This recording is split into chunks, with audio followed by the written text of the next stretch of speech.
nanoHUB.org. Online simulation, and more for nanotechnology. All right, so welcome everybody. We got our second micro nanotechnology education spring seminar series, and it's going to be by Dr. Tanya Faltens from the Network for Computational Nanotechnology at Purdue University. And she's going to be talking about the nanoHUB simulation environment. So thanks, Tanya, for giving the presentation, and looking forward to hearing what you're going to be presenting. Thanks, Jared, and welcome everyone. I'm so glad you could all join me this afternoon. And some of you have heard of nanoHUB, and maybe you've seen some of my presentations on nanoHUB. This time I'm going to really focus on some of the things we can do using simulations and go a little bit, we're going to stay shallow, we're not going to go too deep, but I'm going to show you a little bit about how we can kind of open up some of the black box to see what's going on behind some of the simulations. So that's why the title is Get Your Feet Wet. It should be nice and easy. And if you have a nanoHUB account, that's great. I'm mostly going to be giving a demonstration, but to start off with, let me give you a little bit of an overview of what we're going to cover, what I'm going to cover today. So I'll give you a high level view of what nanoHUB is based on the functionalities that people can get out of nanoHUB. And then we'll go into some simulation examples. In the abstract, I promised some carbon nanostructures. And I don't know if Bob Ehrman's going to be able to join us today, but there's some that he was asking about, so I'm going to cover those. A quick look at some molecular vibrations, and then into biological molecules. And these are because some of the faculty and students are doing experiments now with some biological molecules, and I wanted to show those tools. And then into Jupyter Notebooks, which is in its third or so year in nanoHUB now, very exciting, lots of new functionalities coming in. And I want to show you a little bit about what you can do with those. And somewhere in the mix, I'm also going to be showing you the nanoHUB dashboard and how I use my dashboard and how you can set up yours. So here we go. What is nanoHUB? And if you look us up online, you'll see that we're an open access cyber infrastructure, and we're a cooperative agreement funded by the National Science Foundation. And that's a whole lot of words, a whole lot of big words. So what it means is that when you come to nanoHUB, we're not just a website. You get some storage space. I think it's 10 gigabytes of storage. There's, of course, the web server, but also we have what are called execution hosts and also links to high performance computing resources or supercomputers. So depending on what simulation tool you're using in nanoHUB, you can actually connect out to different computing resources. And this is one of the really nice features of nanoHUB for instructors. So when you come to nanoHUB, you'll be able to launch tools directly from nanoHUB. You don't have to install anything on your local computers.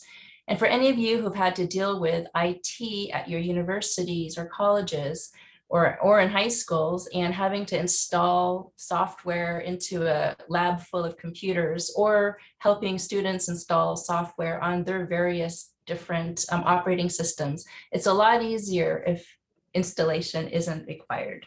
Oh, and also nanoHUB provides links to a number of data repositories. So we can actually reach out from a simulation tool to grab data, bring it in, use it in the simulation, and then do some post-processing. There's a lot of capabilities. Depending on what you do in nanoHUB, you can think of nanoHUB as a library of STEM resources. So we have nearly 7,000 different resources. And these can include courses, tutorials, learning modules, hands-on activities, and also technical seminars and other items that people post. So you can come to nanoHUB and browse and learn for education or for your research. Lots of content in nanoHUB. nanoHUB can also be thought of as a simulation toolbox. And this means that there are a lot of installed apps and tools in nanoHUB. The apps are ready to go. Those have the nice GUI, graphical user interfaces, so that you click a button and launch the app and run a simulation. And then underneath, there are a lot of tool engines which are in nanoHUB, and you can build new apps. around those tool engines. And there are additionally a lot of packages and libraries. I'm going to show some of those to you today. You can also think of nanoHUB as a workspace. So when you come in to use these tools, nanoHUB provides a place where you can play around using, we're going to use Jupyter notebooks for your workspace to build apps or build lab reports or other content. And you can also think of nanoHUB as a publishing platform. So all of the content, all of those courses and so forth that I talked about that are in nanoHUB come from the community. So you as members of the community, when you build something that you like to share, you can publish it in nanoHUB. And there are some nice features. It's a do-it-yourself publishing platform. As an author, you retain the copyright to your material. And every resource page comes with some nice features such as a question and answer board. There's also, you can see how many people have used your resource. And if you publish a tool, a simulation app, those are indexed by Web of Science and Google Scholar. So they'll show up in your list of publications. So building a tool and publishing a tool in nanoHUB is actually a new kind of publication. Something that came out a couple years ago, and it's something that you would add to your list of publications on your CV, for example. And nanoHUB is also a scientific community. So you and other users of nanoHUB around the world can find groups and other ways to communicate with one another in nanoHUB, not only sharing official publications of resources, but interacting in other ways. And here you can see a picture. It's NASA's World at Night, and you can see those little dots are showing nanoHUB users using courses, using tools. And in the last year, we've had 1.9 million annual users worldwide. It's been holding steady at that number for a little while, and it grows. It's growing bit by bit. So nanoHUB has a lot of stuff. Cyber infrastructure sounds a little bit scary, but I want to assure you the water's fine. Come on in. I'll take you on a tour. There's a handout, and I think the link is in the chat. If you have a phone or something like that, you can grab QR code and use that. I'm going to click on this tiny URL to show you the handout. Okay, so the handout, what I've done here is put a lot of the links here that I'm going to talk about and some extra content that I think you'll be interested in that I'm not going to talk about. And it's more or less in alphabetical order or structured with Jupyter notebooks kind of together. So I'm going to show you a bunch of stuff. And then when you want to find it again, come back to the handout and you'll find it in the handout. Okay, so first we're going to have a little bit of fun with carbon nanostructures. And I was talking with Bob Ehrman the other day. He's making a flyer and wanted to make a volleyball net using carbon nanostructures. And so here you can see there's a graphene sheet in the center for the net, and the poles are made out of carbon nanotubes. It looks like it's an armchair carbon nanotube. And let's see, we need some players to have some fun here. And so everyone, you can just pick a player. There's a baseball player on the left and a golfer on the right. Choose your player and ready, set, go. Okay, player one, player two hits the ball back. Oh, get over in the net. Okay, so anyway, just a little bit of fun. All of these carbon nanostructures we can build using Crystal Viewer 2.3.4.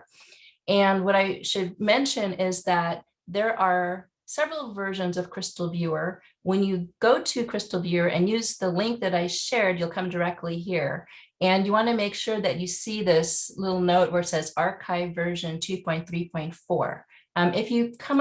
If you end up with Crystal Viewer 3, you'll see different features. There's also a newer version, and that's something completely different. It's also a Crystal Viewer, but we're going to be playing with this version 2.3.4.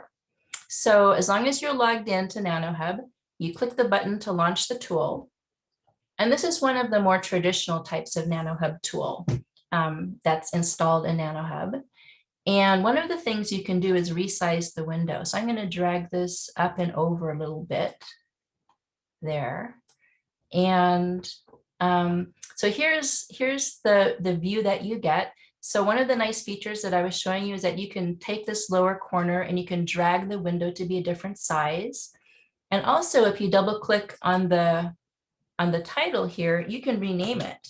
So if you have several versions running at the same time, you might want to know that this one is on Tuesday, or you can make whatever name that you like so that it's easier to see what's going on. So what we're going to do is we're going to keep the material system here, the material, instead of a crystal system. And for the lattice structure, we're going to change this from diamond to carbon meshes. And then let's start with the buckyball, carbon 60. And there's only one way to make a carbon 60 buckyball. And so there are no options here. We just click the button to simulate. And then the simulation is running. And then in a moment, we'll get the results back. So a bunch of information came in. Here is the buckyball, and it's not just an image. You can actually rotate it. You can zoom in, zoom out. There's a little panel on the side. So if you want to see the labels, you can see all 60 of these are labeled. There's carbon number 60 and 59. That's just the numbering that was in the input deck. It's not, these are all equivalent carbons, more or less. And what Bob wanted was to make an image with this. And so there's a little download button here. And if you click on that, you can select the image option, click the save button. And I do like the PNG format. And I'm going to change this to a standard format and change the background to transparent. Click the save button and wait a moment for a pop-up window to come in. And now I can save this as a file on my computer. And I'm going to just call this buckyball and save that file.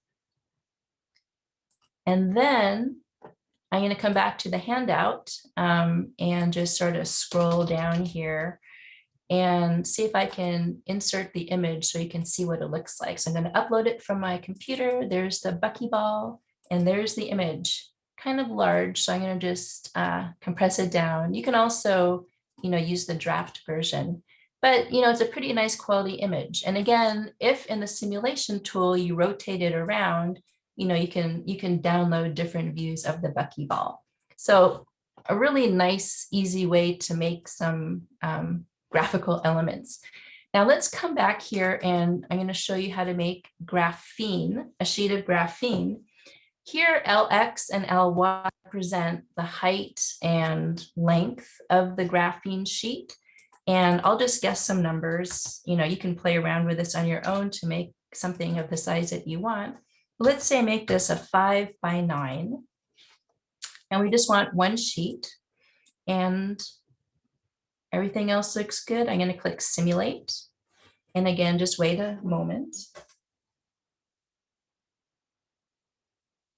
while the simulation runs. And again, so the simulation runs on the nanoHUB servers. So you can run this off of an iPad. You don't need to have any local computing power.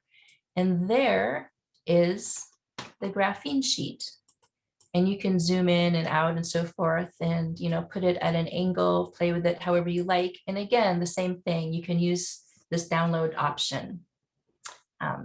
But I'm not going to save this one for now. I'm going to come back and show you the final carbon nanostructure, which is the carbon nanotube. And here, N and M are the chiral vectors. And if you hover over it, you can kind of see some information about what kind of input it's looking for. So I'm going to choose something, I'm going to choose a 5, and I'm going to make M equal to N. So it's going to be a 5,5 carbon nanotube, which that will turn out to be an armchair carbon nanotube. And then the third number here, the number of unit cells is, so if you look at the top ring of the carbon nanotube, there'll be 5 armchairs going around the ring. And then how long do I want the carbon nanotube? And let's make it pretty long, medium long. So I'll say 10. So we'll have 10 unit cells, and I'm going to click the simulate button. And then, yes, I see a question from, let me click simulate again. I think I didn't click it. Pam's asking if I can make more than one sheet and show the sheet stacking.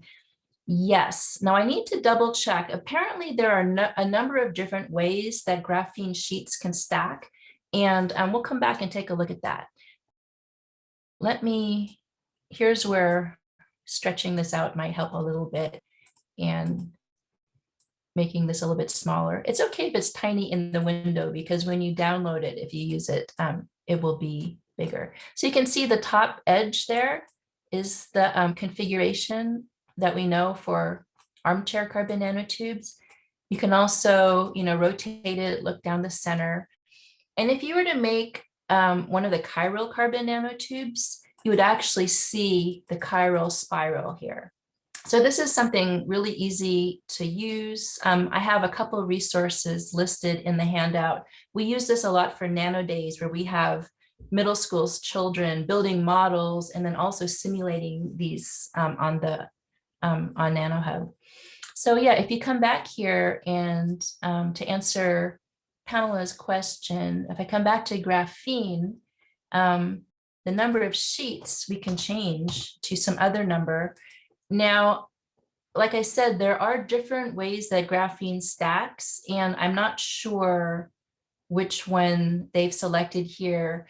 And oftentimes graphite in nature, it's offset in a certain way, and I'm not sure that it shows up quite correctly in this simulation.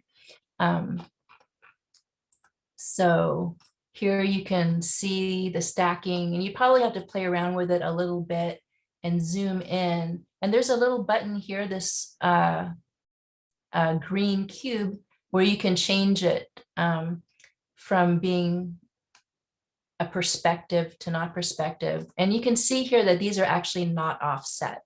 And so that, depending on what you're trying to teach, that might be a little bit problematic. There are some other graphene simulators in nanoHUB, but I haven't checked them all to double check them all to see if they're stacked this way or if they're offset. So I usually just stick to a single graphene.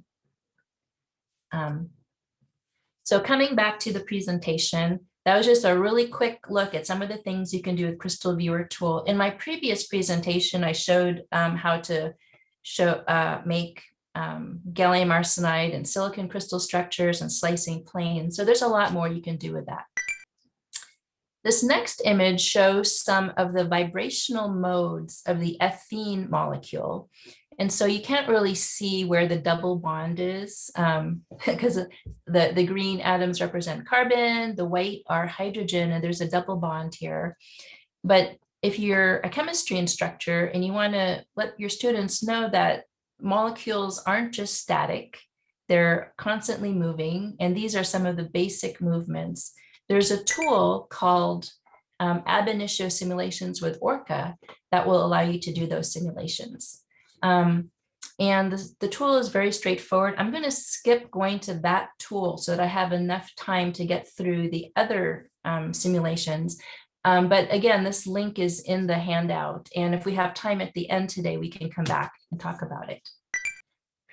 Now, some of the students, I'm not sure if the students are on yet. I think they're in the lab. But some of the students are doing a project right now where they're working with antibodies and conjugating antibodies with gold particles.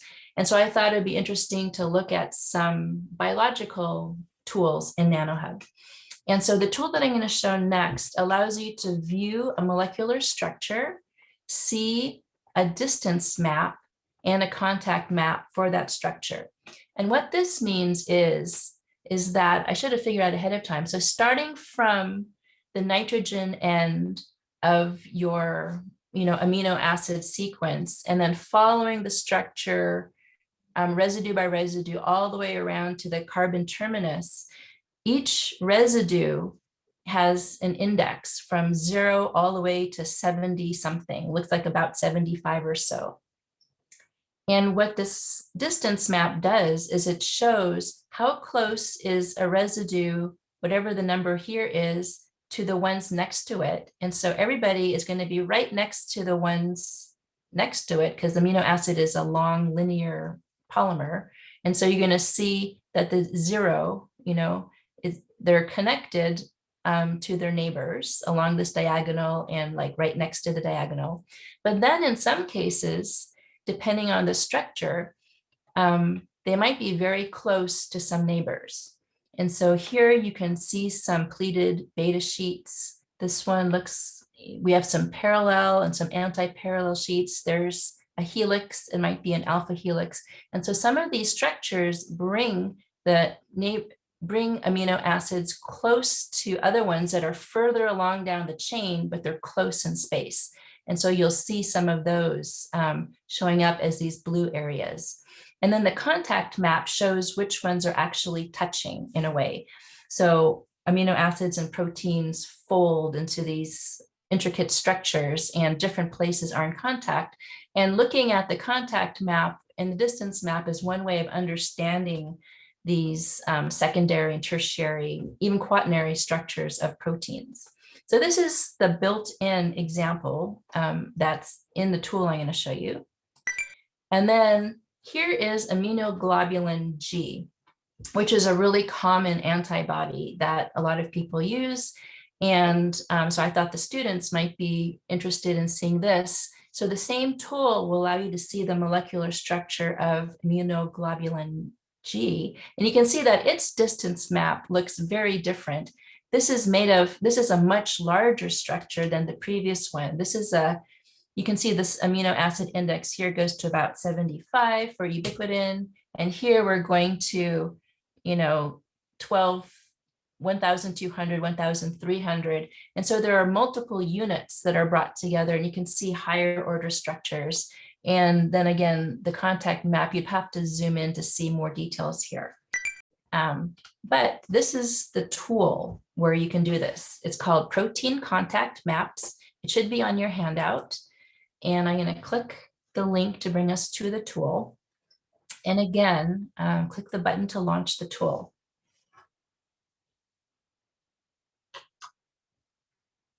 And here it is. And this is a really nice, simple tool. It basically allows you two input modes. If you have a PDB file, you can upload it. But if you know the ID number, you can just enter the ID number down below. So when UBQ is the ID for ubiquitin, and that's the default value. So I'm going to just go ahead and take that. And then we have two tabs. This first tab is for the distance map options. And I'm just going to add a title here, ubiquitin distance map. That'll be the title of the graph. You can turn these other options on and off if you like. I'll just leave the defaults.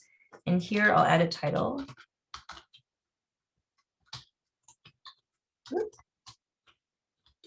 Here we go.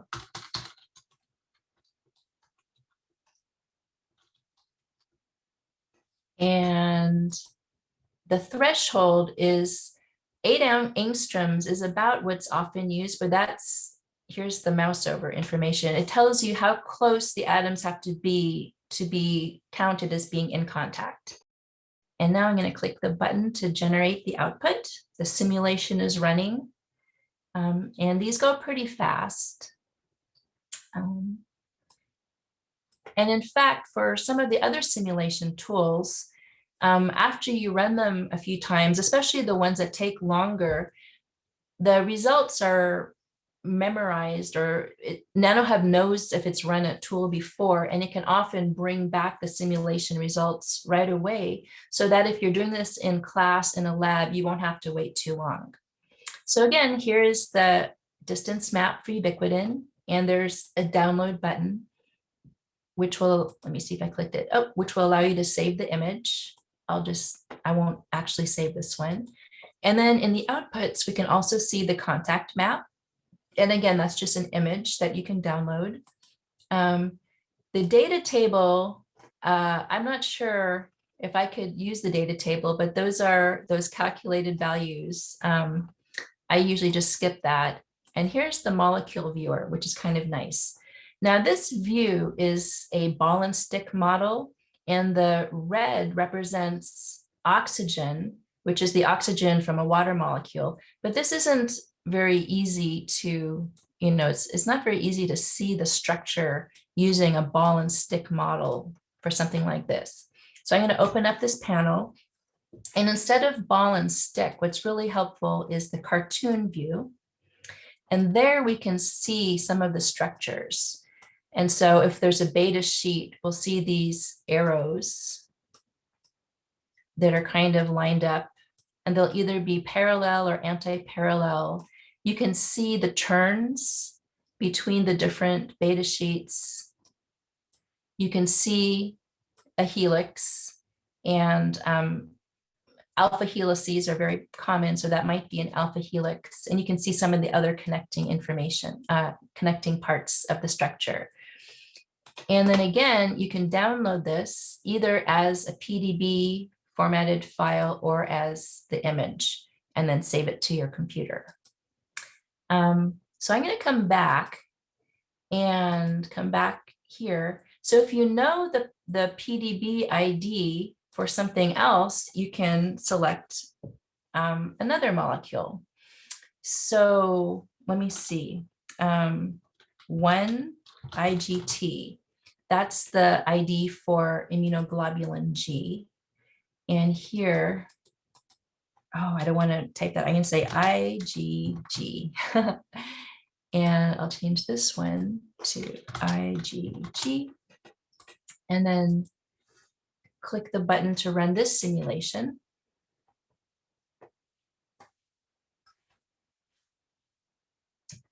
And it's generating the distance map, generating the contact map. We're halfway there. It's funny, I don't know if any of you remember the old days when we would use a teletype and call into a mainframe computer and listen to the phone. And it was pretty fast if things took a few minutes. And here, everything's available in seconds, sometimes in minutes, but our sense of time has really changed. And here you can see the distance map, the contact map, and again, the molecule. So here's the immunoglobulin G. And again, you can change the representation to cartoon. If you wanted to see labels on the atoms, you could do that, but you would really need to zoom in a lot because there were, 1,000+ atoms. But if you did zoom in far enough, you would start to be able to see some of the individual, too far. There's a little bit of a delay, but you would start to see some of the individual atoms. The black square, if you lose your molecule, the black square, if you click on that, brings it all back into focus. And just trust me, you can zoom into the right level. I'm just having a little bit of difficulty with my mouse right now, so I'm going to leave it there. I'm going to turn off the atom labels. There's just a little bit of a delay. So again, one of the advantages of using nanoHUB is that all of these things are being rendered, the structures are being calculated on Purdue's computing resources, and then the internet is sending the information back and forth. So there's a little bit of a delay for this type of tool. And that's why I was zooming in and then it zoomed in too far because I wasn't keeping track of the delay.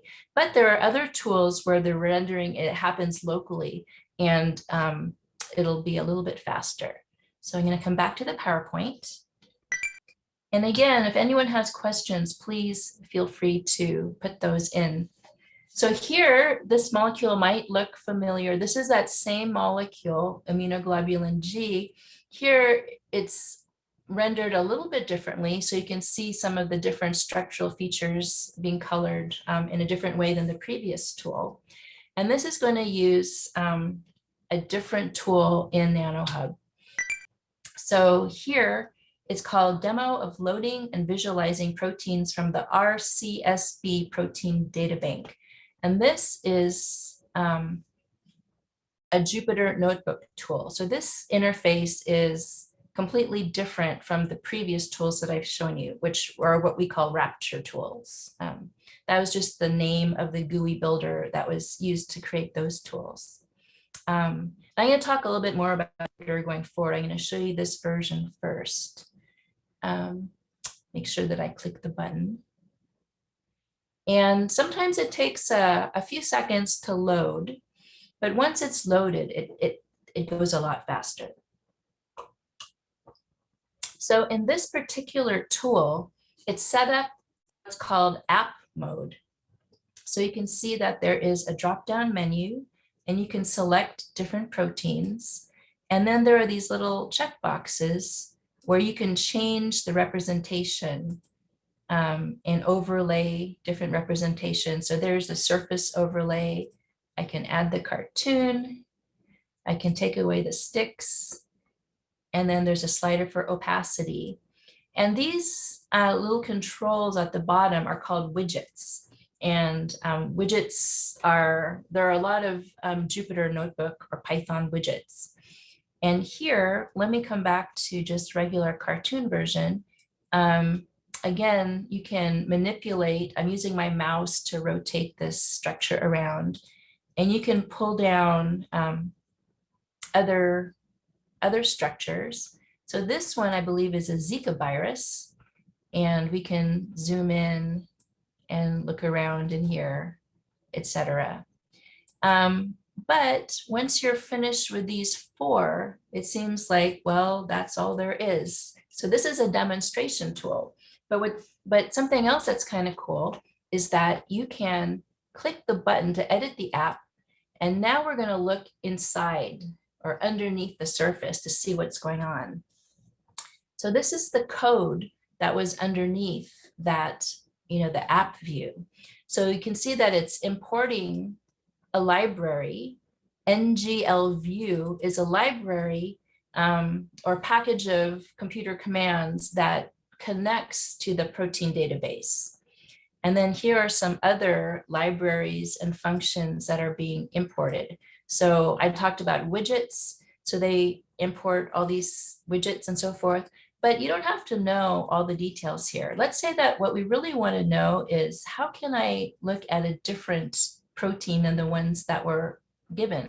And without really knowing a lot of code, I can just look through here.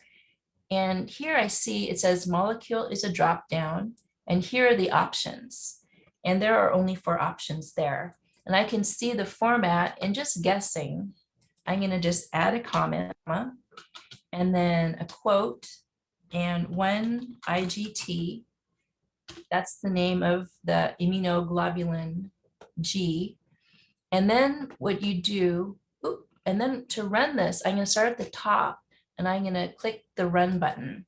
So the way Jupyter Notebooks work is that each cell can have code or text in it. These are all code cells.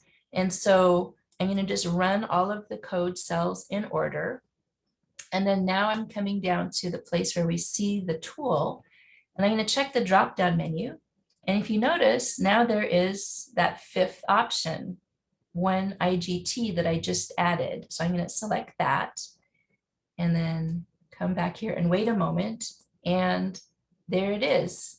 So what this tool has done is it's gone from nanoHUB, it's reached out to the protein database, the RCSB protein data bank, and it's brought back the structural information. And then now it's being visualized here on my screen in this Jupyter Notebook. So I think that's kind of cool. So this was the example for visualizing proteins. And now I'm going to really get into regular, I'll call it regular Jupyter notebooks in nanoHUB. So to make a distinction, this notebook that I showed you, the demonstration of loading proteins, it started out as a regular Jupyter notebook and someone published it, and it has the code and the formatting to run as an app, and you can't really change it. You can change it, but you can't save it because the version that you access is always the same version. In fact, let me come back here. Let me escape out and go to my, so here, and I apologize if this isn't very clear, I can take this file and I can say download as a notebook. And then the code, all of that code that we saw earlier, I can save to my computer somewhere. And it looks like I've saved this before. I'll just say version number 2, I can save it. And then I can upload it into nanoHUB or use it somewhere else if I like. So let me come back here. Now, the difference between a published tool and Jupyter Notebooks, this is a place, this is more like your workspace. So when you come to Jupyter Notebooks in nanoHUB, I'm going to launch this tool. This is going to connect to your personal file space in nanoHUB. So you have about 10 gigabytes of storage. When you first create an account, there's probably nothing there, but as you run tools, a lot of the simulation results will be stored in your file space. And if you start using Jupyter Notebooks and bringing in other notebooks or building your own, you can save them all here in nanoHUB. So I've been playing around for a while and there's a lot of stuff here. It's a little bit messy, but what I try to do is put everything in a folder called notebooks. Or at least that's my plan going forward. And then under notebooks, I can see folders for different projects that I've worked on. So in the upper right-hand corner, there's a drop-down menu that says new. I'm going to make a new folder. And it comes up, it's going to be somewhere and it's called untitled, but the easiest way to find it is to click on last modified. Until seconds ago is right here, and there's the untitled folder. I'm going to click the box, click to rename, and I'm going to call this MNTEC. I'll just call it MNTEC with no hyphen. So that here's the folder for today. And I'm going to go into the folder, and this is a place where I'll keep all the notebooks that are related to what we're doing today so that it is a little bit more organized. So now I'm going to go to the new drop-down menu and say new Python 3. This will open up a Python 3 Jupyter notebook. There are other options available, but Python 3 is what's typically used. And so here's a new notebook, and there are different kinds of cells. You can have markdown cells, which is just text.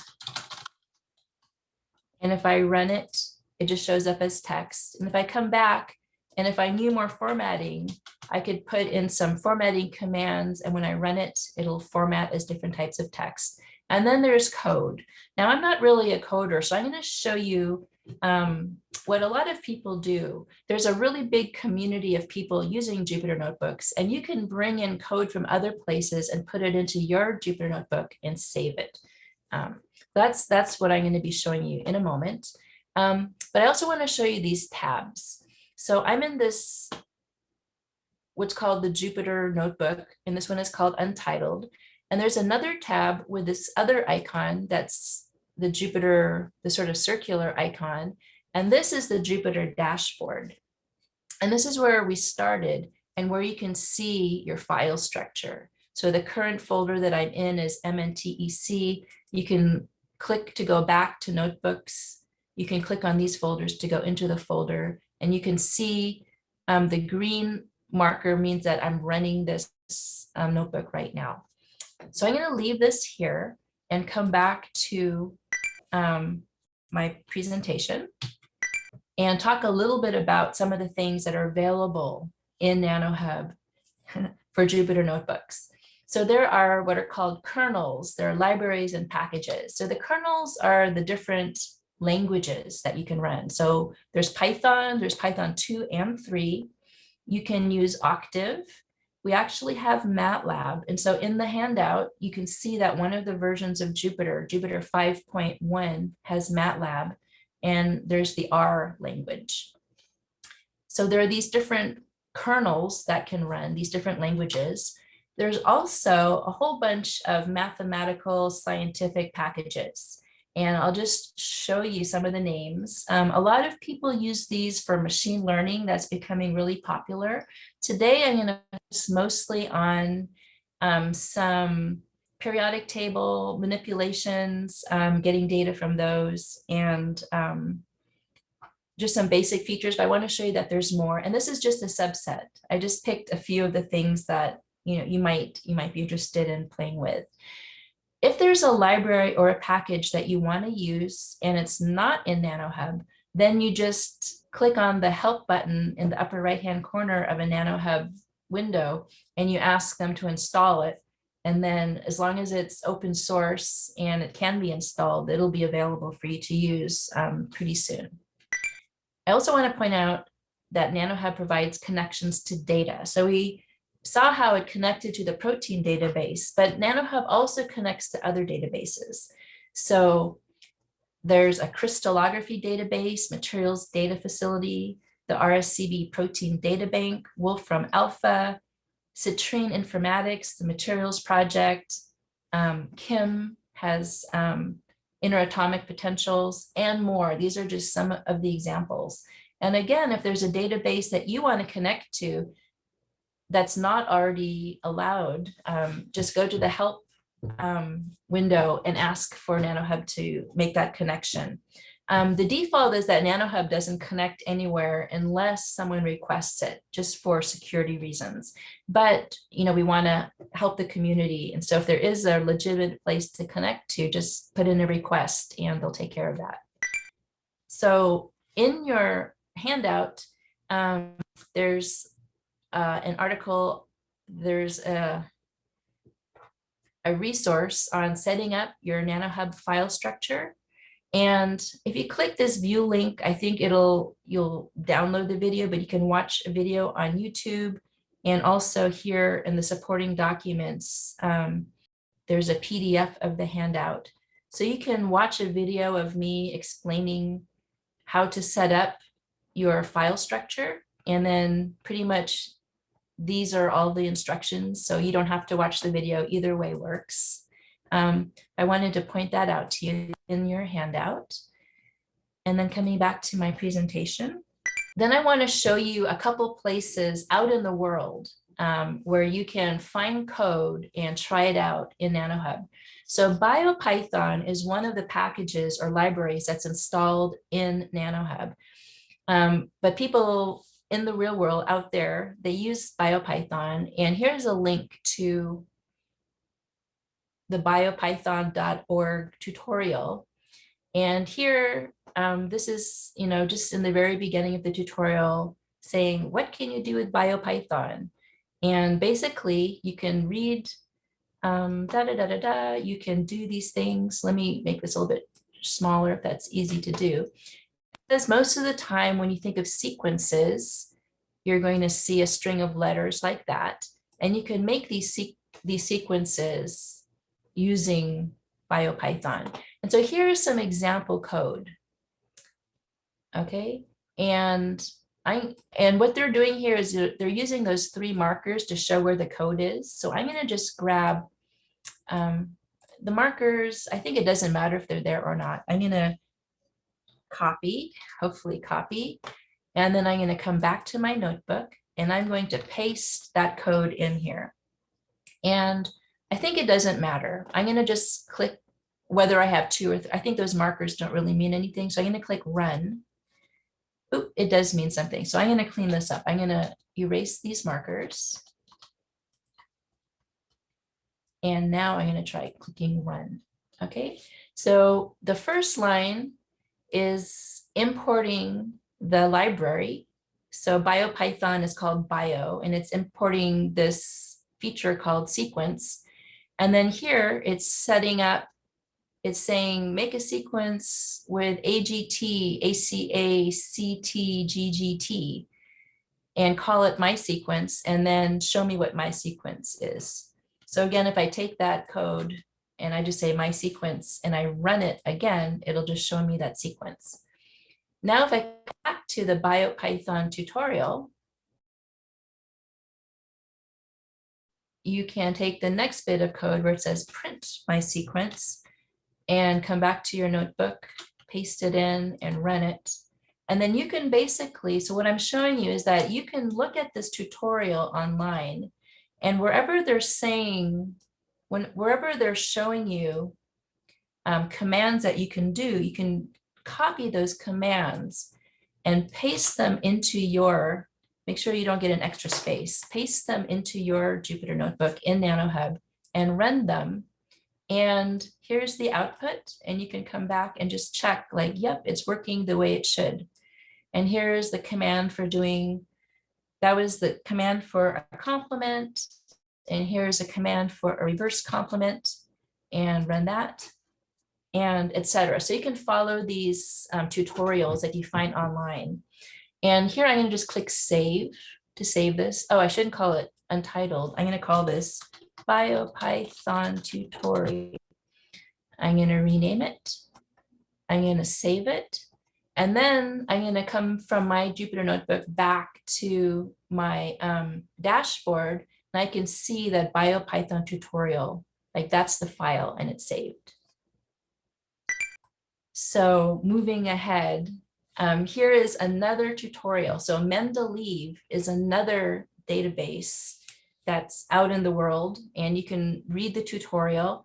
And there's some nice examples here. So I'm going to click on the link to get to the tutorial. And again, those links are at the bottom of your handout. And this tutorial is going to explain how to use this, I'm not sure how to pronounce it, bokeh plotting with Mendeleev. And there's this nice feature here. And this tells you the reason all these things are out there. People do copy and paste. There's a lot of code sharing. So click the button to copy that, this whole bit of code to my clipboard. And I'm going to come back to my dashboard, and I'm going to make a new Jupyter notebook, open a new Jupyter notebook. So I clicked on Python 3, and now Control V, I'm going to paste the code in there and click the button to run. And once the code finishes running, you'll see that there was an asterisk, and then it turns into a number 1. So this is the first line finished running. So I'm going to come back. Let's see, not that one, here. Let me move this closer. So now I'm going to get the next bit of code, and I'm going to paste it in and run the code. And it says that it's successfully loaded. Okay.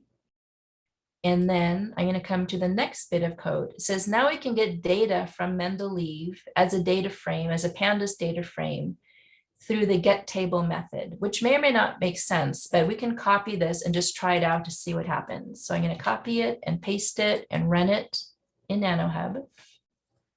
So it's imported those items.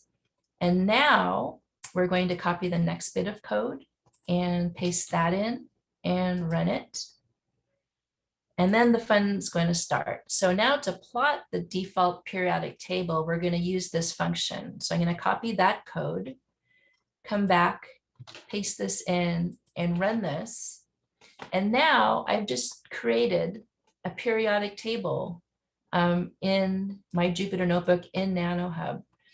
And in fact, there's a mouse over that you can see things. And I'm not going to go into a whole lot of detail here, but if you go through the tutorial, let me come back here to the tutorial, there's a lot of information on how to get information about any of the elements. And if I scroll down here, this is from the tutorial, you can see you can change the colors, you can choose something, you can choose a property. So I'm sorry if I'm going really fast. Here you can choose to show the covalent radius, and then you can color by covalent radius. So you can see the larger versus smaller ones, or larger versus smaller ones.